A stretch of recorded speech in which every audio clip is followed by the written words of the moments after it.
1983 में British पैलियोंटोलॉजिस्ट William walker जब London से 30 मील दूर दक्षिण दिशा में सरी नामक स्थान पर खुदाई कर रहे थे, तभी उन्हें एक काफी बड़ा पंजों का नाखून मिला। और सबसे अजीब बात ये थी कि इस क्लो के ऊपर एक दोहरी परत भी चढ़ी हुई थी, जिससे ये पता चला कि ये किसी आम जीव के क्लो नहीं थे। बाद में जब उस स्थान की पूरी तरह से खुदाई की गई तो उन्हें एक बड़े डायनो की 70% हड्डियां प्राप्त हुई, और जब उन कंकालों को आपस में जोड़ा गया तो उन्हें चौंका देने वाले ढांचा मिली। और ये कोई और नहीं बल्कि बैरियोनिक्स के कंकाल थे, जिसका नाम का अर्थ शक्तिशाली क्लॉज होता है। विलियम वॉकर ने इसका 70% भाग तो ढूंढ लिया, पर इसका पूरा शरीर होलोटाइप नमूना से तैयार किया गया। पर ये होलोटाइप एक पुनर्विकसित बैरियोनिक्स की नहीं थी।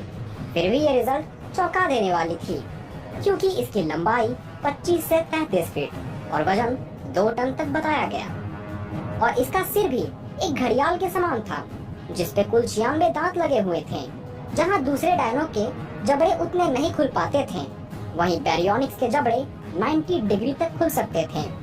यानी इस 130 मिलियन साल पुराने जीव के शक्तिशाली पंजे और खतरनाक दांत पाए जाते थे। वहीं अगर हम मगरमच्छ की सुकोमाइमस की बात करें तो इसके पहले अवशेष साल 1997 में प्राप्त हुआ, और इस थेरोपोड को खोजने का श्रेय अमेरिकन जीवाश्म वैज्ञानिक पॉल सेरेनो और उसकी टीम को जाता है।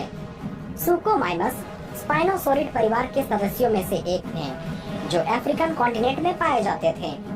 हालांकि इस जीव के स्पाइन्स तो नहीं पाए जाते थे, यानी इसकी लुक स्पाइनो की जितनी डरावनी नहीं थी, पर उभरे स्पाइन्स का ना होना यानी स्पाइनो की कमजोरी। और इस मगरमच्छ जैसे डायनो के जबड़े भी काफी बड़े हुआ करते थे, और उस पर कुल 122 दांत लगे हुए थे, और इसके क्लोज भी काफी नुकीले हुआ करते थे, जो खासकर मछलियों को मारने के लिए बना था।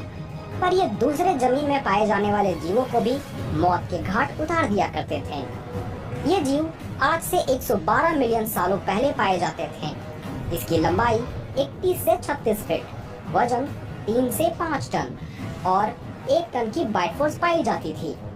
और ये अपने शिकार का 25 किलोमीटर प्रति घंटे की रफ्तार से पीछा कर उसे मार सकते थे। और कई वैज्ञानिकों का ये मानना है कि ये पानी में तैरना भी जानते थे। तो यदि किसी तरह बैरियोनिक्स और सुकोमाइमस की लड़ाई होती तो बैरियोनिक्स के नुकीले क्लॉज और बड़े खुलने वाले जबड़े इसकी लड़ाई में काफी मदद करती।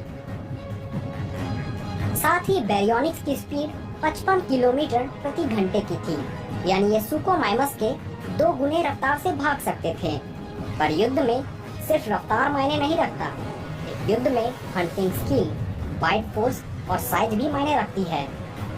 पर बैरियोनिक्स की बाइट फोर्स मात्र 400 किलोग्राम की पाई जाती थी, यानी ये सुकोमाइमस को अपने बाइट फोर्स से ज्यादा नुकसान नहीं पहुंचा सकते थे, पर पंजों से ये काफी बड़ा घाव दे सकते थे। लेकिन सुकोमाइमस के 122 दांतों, 2 टन की बाइट फोर्स और नुकीले क्लोज के आगे बैरियोनिक्स कुछ देर तक ही टिक पाएगा। तो इस लड़ाई में सुकोमाइमस के जीतने के चांसेस 60% है। तो इस पर आपकी क्या राय है, हमें कमेंट में लिखना